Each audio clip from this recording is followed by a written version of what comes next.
Hey guys, Drew from TaxFacts, and in this video I want to start by introducing you to the channel. Welcome. And the concept, because we have a lot of new viewers and subscribers who may feel a little bit lost. Our video library is made of many clips of problems and the solutions in the description, as well as article links to the TaxFacts website. We don't have many videos with end-to-end problems and solutions because the clips were intended to complement the articles that are published on the TaxFacts website.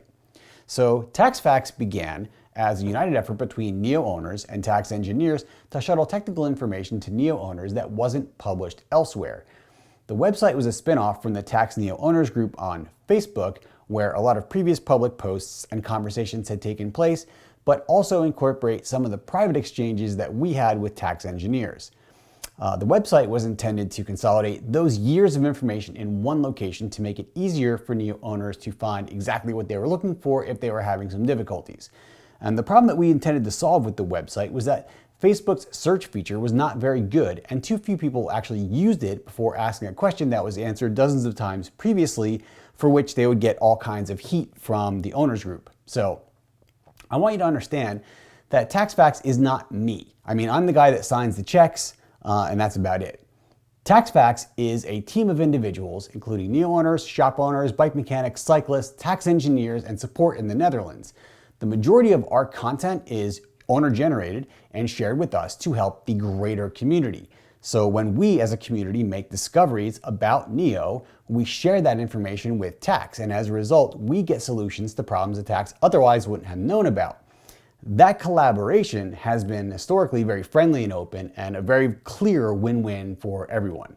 So if your introduction to TaxFacts was the previous video where I discussed the NEO 2T bearing frustrations, you sort of walked into the middle of a conversation that began a year ago, the details of which were discussed amongst the TaxFacts team and so weren't restated in that video because I wasn't expecting so wide an audience.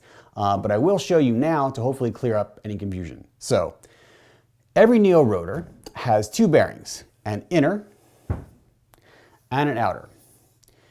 The inner bearing is accessible as soon as you remove the rotor from the NEO, but the outer bearing isn't.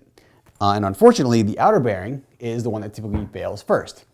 The outer bearing is held in place by a ring nut that is also the ratchet for your free hub. And when you pedal your bike attached to your NEO, this ring nut becomes tighter and tighter, and the more force you produce on the pedals, the tighter this ring nut becomes. This is why it can be incredibly difficult to remove the ring nut and why specialized tools are required for that task.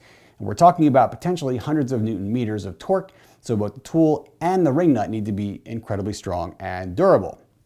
So for NEO OG and NEO 2, the tool to remove the ring nut is a DT Swiss 3-pawl ring nut removal tool like this one.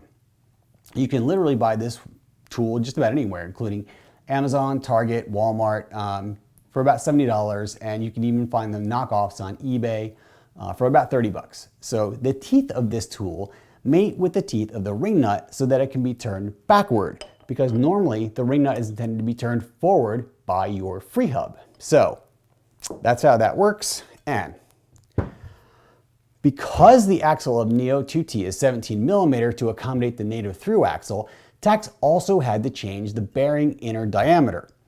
To provide a beefy enough bearing to do its job, that meant they also had to enlarge the housing and fit a larger series bearing. And that resulted in the need to create a new ring nut because the M35x1 from the updated version of the DT Swiss 370 hub was the largest 3-pawl in existence. And that is how we arrived at the problem.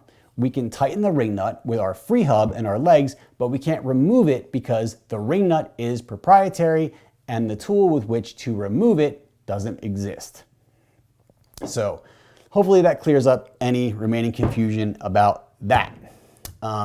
We have a weekend full of videos coming for you, so check back on Sunday for the drop. And meanwhile, thanks for watching, and as always, let us know if you break your NEO, and hopefully we can get it sorted for you.